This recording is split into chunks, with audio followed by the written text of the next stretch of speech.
Hello and welcome everyone, I'm Madals and today I have got a really exciting game, and the reason it's so exciting I will get into, but first let me introduce these two players. Spawning in the lower left position we have the red Zerg, Spanishiwa, and his opponent down in the lower right, the blue Terran, Fuzer. So, why am I so excited about this game? I hear you all ask. Actually, I don't hear you all ask because I've recorded this a couple of days before you've even seen it. So, therefore, I hear the voices in my head ask. And as long as I answer those voices, it means I'm not crazy, right? Is that the way it works, or is it the other way, that if you answer the voices, you have problems? I never remember, but I'm going to tell you anyway. The reason I like this game, and I'm really excited about it, is because of the Zerg player, Spanishiwa. He was the first player who really made me go wow with his creativity. Back in Wings of Liberty, with his Ice Fisher build of nothing but spines and queens and drones. And he really did revolutionize things quite substantially for me, just in my personal play, when I adopted that playstyle. So, I was pretty happy with that. He was the reason I got into Diamond League back in the day, when Diamond League was actually an achievement. So, or not an achievement. Diamond League is an achievement for many people, but I'm talking when Diamond League was like still very high up. When you were like being in Diamond was like the equivalent now of being in probably low to mid Masters. So I was quite happy with that, and I liked the playstyle, and it was generally fun. So anyway, I'm interested to see what he's going to be doing come Heart of the Swarm, how he's going to be using these new units, because Spanishiwa, I know, likes fiddling around with stuff and finding things that break the mold, go against the normal grain, and just generally make things exciting to watch. Fuzer, he does some fun things as well. He's getting that gas down, so that gas was very early on. Could be going for some Reapers. Could be just going for a quick tech play, we'll wait to see, but definitely not going to be just the standard one Rax expand, which so many Terran players like going for. In terms of strategy on this map, drop play is quite beneficial for a start. The other thing that works really quite nicely is if you go Mutalisks. That's something Spanishiwa could be aiming to do, and Ling Bling Muta is showing to be very effective against Terran as a whole, actually. The only time it doesn't really work that well is if Thors come out, but generally speaking, that's not something you tend to have to worry about, but there's lots of dead space you can utilize to start coming in. Nice little extractor block trying to go down there, but good move by Fuzer, just getting a tiny bit of a refinery started to prevent that happening. The drone gets surrounded, so BM by those SCVs, just being like, get out of my mineral line, and indeed it got out the only way it could, by death. So a Reaper is on its way. A second Reaper was cancelled and a Marine built in its place because it got scouted, so straight away Spanishiwa knows what's coming. Really, Reapers aren't too much of a threat as once you get the Queens out, but it's getting the Queens out which is always a bit tough, and Spanishiwa not started them yet. He's waiting just to start the two Queens at the same time, just to keep everything synced up nicely. The Reaper coming up, going to bounce up here, probably bounce up into the main, try and get a couple of kills.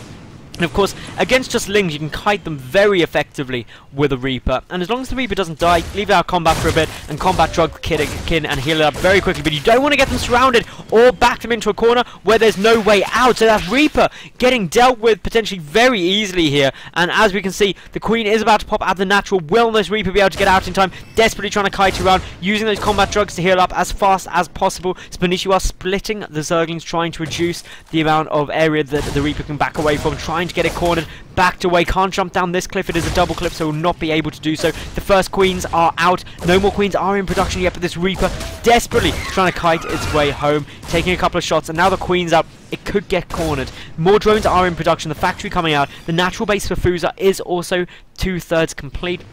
That gas still isn't being continued, so it's just sitting there really. And Spanishiwa taking a hidden third. So this base really quite a long way out of the way. Something that Fuzer may not be expecting. The Queen desperately trying to get a couple more shots out of drone. Just sitting there trying to force it back. But this Reaper being used very effectively. It's been incredibly low on life for what appears to be a complete eternity. And is somehow making it work. And the important thing about the Reaper is it just gives information. It lets you know that even if it dies, which it just, yet again, this is the luckiest Reaper going. 4 health. It's been like under 10 health for so many occasions and just has managed to, by the skin of its teeth, survive. So that's assuming Reapers have teeth. Who knows what's actually under this gas mask down here? Maybe they don't even have mouths at all. That's just an assumption. They probably do have mouths and indeed teeth, but that's fine. We'll worry about that another day, because Fuzer, he's getting out his third command center and the starport, so everything piecing together. The first head in, saying the field, going to be going mech, getting another factory straight away. So quite a mech heavy style, but the Overlord trundling in here. Gonna take a nice little look and be like, hey, I see a factory, I see a starport. So if you've got a factory being built and a starport already out, that means you've got at least 2 factories. Even if I can't see the other one, I know what you've got. But it is about to get spotted, and any second now. There we go. Sees the reactor. Will it see the factory? Yep, there we go. So, all being spotted, the third CC spotted as well. This Reaper is still somehow going. Has it actually got any kills? Yeah, it's got 5 kills, so this Reaper definitely paid for itself in vision, if nothing else. Meanwhile, we do have Spine Crawlers coming down, a Spore Crawler as well as Spanishiwa, making sure all of his bases are defended. The Overlord gets taken out, but sees precisely what Fuzer's doing, that he's getting down a quick third, going mech. Can hopefully respond to that appropriately now. And the way most people respond to that is by going for a Roach Warren. But apparently Spanishiwa deals with that by getting a Baneling Nest down, because yeah, that seems like the idea. That's what I want to do. Meanwhile, Hellion drops coming in, boosting through. No transformation servo, so they're not going to be held back yet, but in they come. Roasted drones are going to be going down. Spanishiwa pulls very quickly, but quite a few drones already getting roasted. These 4 Hellions doing a nice job. Oh, a lot of drones lined up there. That's another 3 dead, and of course these Hellions are still going for it. The Medevacs following them. Hellion drops rather are not fun. The only thing worse than that was the beta Hellbat drops. They were just ridiculously good. But these Hellions still getting a good couple of kills. They are going to get trapped, but then just picked up and boosted on out. The Queen not going to be able to chase it down. How many workers have been killed here? 14. Fuzer doing a really nice job, getting the opponent down to under 40 mark, which is great fun. Queens are sitting around. This Medevac does need to be very very careful, but is not had enough for the fun. Wants to get a couple more drone kills, and as you can see, quite a few getting roasted here actually. So there's picked up yet again the Queen. If this Queen just came down here, it could put an end to this. Could put an end to it so quickly. It's going to start shooting away. All 3 Hellions do manage to get out, but a couple more drones are getting killed, but not going to be able to escape. These Hellions are now forfeit, but we've got Lings coming across the map. They're going to try and do some damage to hidden third base. Doing nicely, but look at this. 30 to 44 workers in the Terran's favour. That is always great. The main base has only got literally 4 drones mining from it. The natural 18, and of course the third 5. So things not looking so great for Spanishiwa at the moment. We've got a 4th command centre coming down here, Fuzer. That's almost BM you're getting. So, and a 5th command centre now. He's just like, I like command centres. They are good. It makes me feel like I'm in control with so many command centers. Not actually in control as in the player from EG, but as in I am in control. I am the one with the control, is what I was trying to say. But here we go. The Hellions doing a nice job microing against the Banings. Take them all out. Good little kiting play there by Fuzer. Also, good placement of the tank up on this high ground here. Defends a lot of the RAB, just really a nice position to be in. Means that just running in with Lings won't be as easy as he may hope. This Viking has got 0 kills, so if he just wandered over here a little bit further, he'd find himself an Overlord and could take that out. But currently, Spanishiwa desperate, only just getting Lair now at 10 minutes. I've seen many a Zerg player start Hive at this point, so just really Spanishiwa been droning, losing so many though. Still behind in terms of the worker count, definitely behind in terms of just the sheer number of bases. Even though Fuzer hasn't taken them, I just have this brilliant picture of him deciding to lift up all of those orbital commands once they're complete and just floating them everywhere and be like, I'm just going to take all the bases at once and mule like mad. Of course, this would be a lot of mules actually. This would be, he's already got the potential for 5 mules. He's getting more factories down. He hasn't started any upgrades though at all, so he's not got no blue flame, just getting those tanks out, which of course don't require siege mode in Heart of the Swarm. Anyone who hasn't seen Terran play since Wings of Liberty. Scan's going up, just getting a nice little view. Another scan, not actually gone down in the main yet, so he doesn't know the lair timings or anything like that. Meanwhile, the engineering bay coming down just to probably allow +2 weapons to get started up here, except +1 hasn't even got started yet, which is a little bit odd, I must say. So this is something that we do need to make sure we keep an eye on. Meanwhile, we do have, as we can see, the 4th base getting taken by Spanishiwa. We've got some Hellions trying to do a nice little bit of damage here. Needs to kite back. The Banings do not want to connect. Well, the Banings do want to connect, but if Fuzer lets them, they will do a good amount of damage, but they're not able to do anything yet. More Banings are morphing. The Zerglings are getting taken out. The Hellions doing a nice bit of damage. The command centers. What are you doing, Fuzer?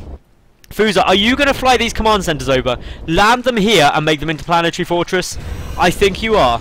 And I think this is awesome. This is the sort of game where, I don't know what it is today, every game I've cast has just been pretty funky. It's been crazy, it's been diabolical in just its sheer evilness in terms of doing something like this. Spanishiwa is not going to be happy, but he's generating creep, which is actually, it's not intentional. He's not generating this creep being like, then he won't be able to land the command centers. He's doing it because he thinks it would be a good idea, but the command centers will still be able to land. There goes the Overlord taking some shots, so will be forced back, and suddenly Spanishiwa is going to see these 2 command centers and be like, lol, what?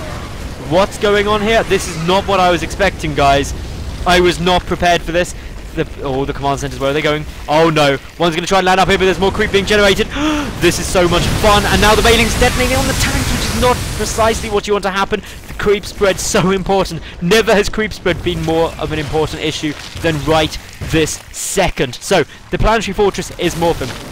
This is a strategy I haven't seen used for a long time. Fuzer also using the fact that he's got a planetary fortress siege tank contained to take his own third base. Now, the spire is nearly complete though, and as we take a look at Fuzer's units, the only things that he's got are 2 Vikings and 11 Marines. The Overlord is getting taken out, and here we go, the planetary fortress landing. The vision of the high ground being granted, which means these tanks can shoot up. The Hellions en masse are just pushing into this. The first planetary fortress is about to complete. Missile turrets coming down as well, more anti-air.